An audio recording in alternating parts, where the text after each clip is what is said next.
Dünyanın dört bir yanındaki Doğu Türkistan STK'ları başta uluslararası insan hakları kuruluşlarının güçlü itirazları neticesinde Suudi yetkililerin gözaltına tuttuğu, biri reşit olmayan, biri de kadın, diğer ikisi erkek olan 4 Uygur'un Çin'e sınır dışı edilmesi kararını geçici olarak askıya aldığını açıkladı. Konuyla ilgili açıklama yapan Uluslararası Af Örgütü Twitter hesabından yaptığı paylaşımda 4 Uygur'un Çin'e iade işlemlerinin uygulanmayacağı ancak tehlikenin hala devam ettiğini ve çeşitli hükümetlerin Suudi Arabistan'la diplomatik temasları kullanarak Uygurların Çin'e sınır dışı edilmesini tamamen iptal etmesi gerektiğini anlattı.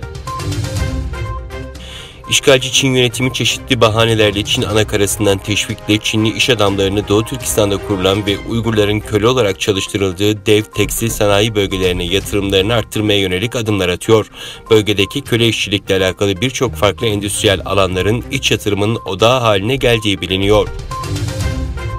Ukrayna'daki savaş güzergahlarının çoğu Rusya'dan geçtiği için Çin'in Avrupa'ya olan demiryolu bağlantısını riske attı.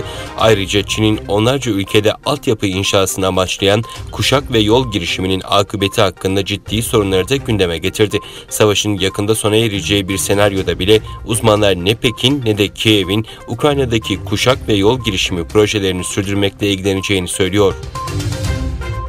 İçişleri Bakanı Süleyman Soylu, Kırgızistan İçişleri Bakanı ile görüştü. Türkiye ve Kırgızistan'ın terörizm ve organize suçlar açısından da işbirliğini devam ettirdiğini belirten Soylu, iki ülkenin bilgi ve istihbarat paylaşımı konusunda da iyi bir noktada olduğunu kaydetti. Ukrayna Cumhurbaşkanı Volodymyr Zelenski'nin özel kalem yardımcısı ülkenin Avrupa Birliği üyelik sürecini başlatacak belgeyi doldurduklarını söyledi.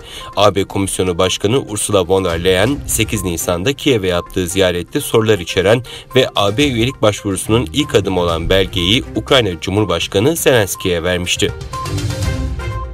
Japonya Dışişleri Bakanlığı, İsviçre Konfederasyon Başkanı ve Dışişleri Bakanı ve Japonya Başbakanı Kishida Fumio'nun Tokyo'da görüştüğünü duyurdu. Bakanlık, Kasis ve Kishida'nın Rusya'nın Ukraynalı sivillere yönelik yaptığı saldırılardan sorumlu tutulması gerektiği konusunda anlaştığını kaydetti.